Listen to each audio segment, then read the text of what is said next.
We've been following this story since it broke. And Maria Miller has been on the scene all day. Investigators tell me this case is far from over.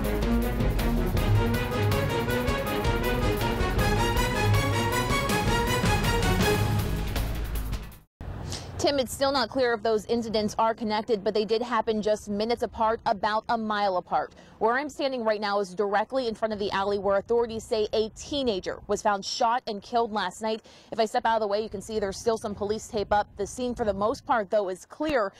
A foiled robbery attempt here in Bedford County as this store's owners fought back. When he grabbed the register, I just picked this up like this here and rammed him for all I had. We'll tell you how they used this step stool, duct tape and zip ties until help arrived.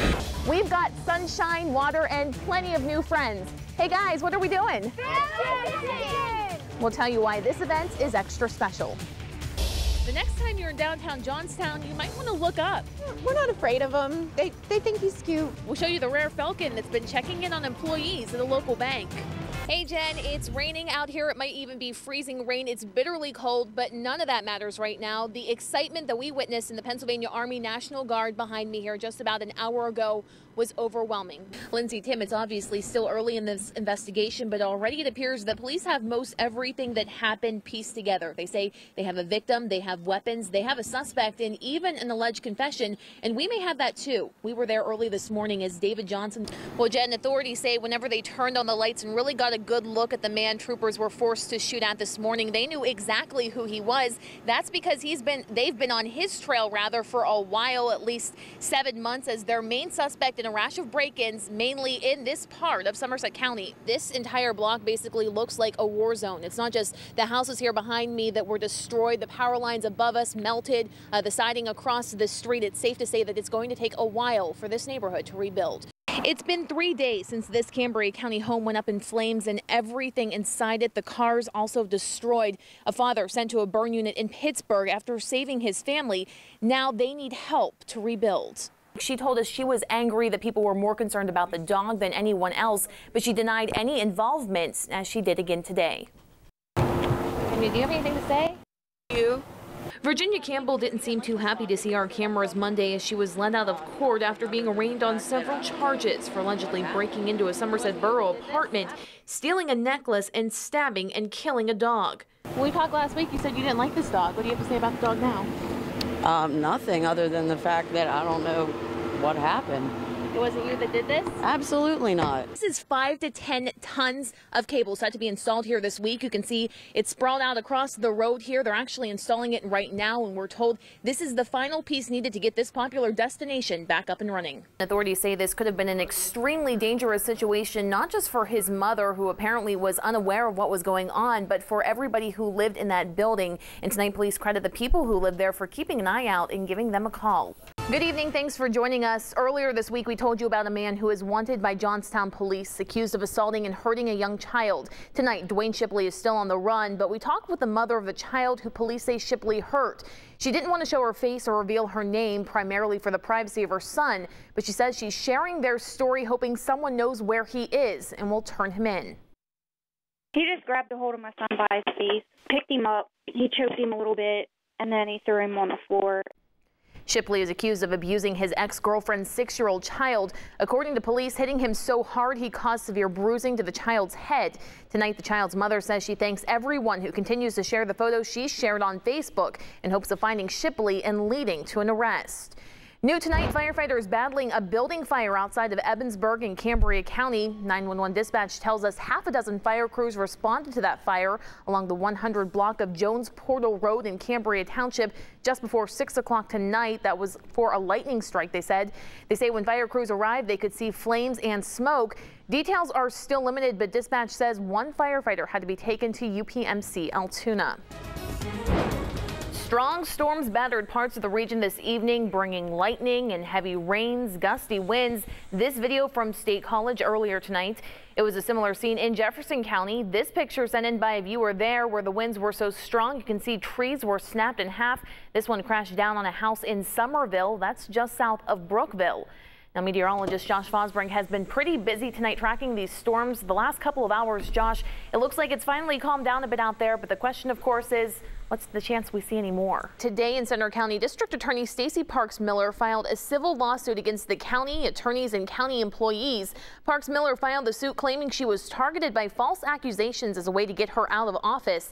A grand jury cleared Parks Miller of any wrongdoing in July, saying they couldn't find any evidence she forged the signature. She's seeking up to $50,000 in that suit. Crews in Cambria County tonight worked to rescue a woman from her vehicle when it became stuck over a guardrail. It happened in Westwood Plaza in Upper Yoder Township. Officials say 2 elderly women were in that car. It was a van, rather, when it went over the guardrail, and 1 woman had to be freed from that vehicle. Westwood Fire Department assisted at the scene, as well as West Hills and West End Ambulance. Fortunately, there were no injuries. Animal rescue activists in Pittsburgh are reacting to the Steelers signing of quarterback Michael Vick. The Animal Rescue League Shelter and Wildlife Center said Thursday on its Facebook page that it is moving an annual fundraiser from Heinz Field, the home of the Steelers. Instead, the organization said it'll hold the Paw Prints Gala on October 31st at the Consol Energy Center, saying it's, quote, extremely disheartened by Vick's signing on Tuesday. And the only thing that went through my mind is I'm 69 years old. I'll take this out of and if I get killed, I get killed. A Bedford County family went to great lengths Monday afternoon, putting themselves in harm's way to thwart a would-be robber, and they tell us they will do it again. Thanks for being here. It happened in Hopewell in Bedford County. Tonight, 2 men are in jail. Police say the men are brothers. One of them accused of trying to hold up the store. The other, police say, the getaway driver with 2 toddlers in the back seat. Maria Miller went to the store today. She talked with the owners and has the story for us. Maria? Well, Marty and Jen, in all of their years in business, the owners of Linda's General Store tell me they've had quite a few thefts, even a couple attempted break-ins, but never have they been threatened by an armed robber until now. Today they told us and they showed us how it all went down. What happened at this little general store in Hopewell, Bedford County Monday afternoon is like a scene out of a movie. Who would think in a little store like this, 24 by 50? The owners say it all started when an attempted robber walked through the front door yielding a gun and a knife and demanded money. Tells my son, this is a holdup, I want your money. My son looks at him, kind of laughs. Yeah, right. Linda Fluke says the last thing they were going to do was give in. Walks to the side, the guy gets angry, slams down on the cash register with a knife. At that point picks up the register because it won't open for him. Husband took him down and my son. And when he grabbed the register, I just picked this up like this here and rammed him for all I had. Thanks to some PennDOT workers across the street, the group was able to subdue the man using duct tape and zip ties until police arrived about 20 minutes later. Basically what he's saying is, I can't breathe, which he was running his mouth the whole time, so he was breathing. The attempted robber has now been identified as 29-year-old Brandon Bender. But he's not the only one facing charges. Police say his brother Daniel was also involved, allegedly driving him to the store drunk and waiting outside with 2-year-old twin boys in the car. He got away, but it wasn't long until police tracked him down. You have what ifs. What if it would have been a real gun? What if we would have had a gun and shot him? What if? What if it would have been my grandchild? They're steal for a couple $100? That's what was in the register. No. Now, the owners tell us they've owned that little store for 24 years, and it's their livelihood, and they didn't think twice about what they did, saying they'd do it again. In fact, they say they're all going to start carrying guns on them from now on. I'll have much more on that straight ahead at 6. Maria? Marty, Jen, authorities have really been working around the clock on this one. They've been back to the home nearly every day. They tell us they recognize that neighbors are scared. They want to solve this crime, but right now they say they need help. I call him my friend, not my buddy, because we didn't go drinking. It's only been a little more than a week since Thomas Smith sat with his friend Rudolph Janisko outside their West End homes talking about the weather, life, or people passing by. Now he sits by himself, questioning what happened to a man he says would do anything for anyone and didn't seem to have a single enemy. There's some people you say, oh, I knew he was going to get in trouble. This guy here, from what I know, you wouldn't think that of him. And authorities seem to agree. On Monday, nearly a week since Janisko was found stabbed to death inside his home, police say they continue to investigate, but so far haven't said they have any leads. We sympathize with the family.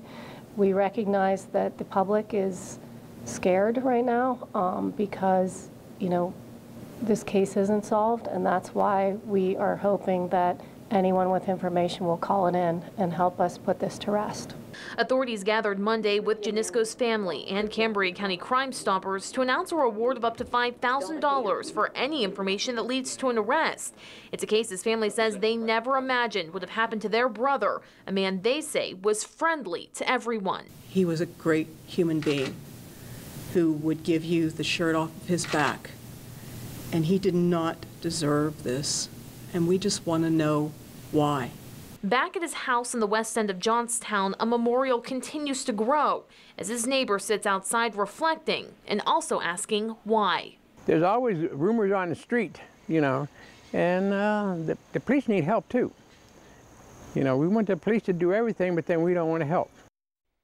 As always, police say it doesn't matter how small or unvaluable you think your information might be concerning this case. If you know something, they want to hear it. Cambria County Crime Stoppers can be reached at 1-800-548-7500.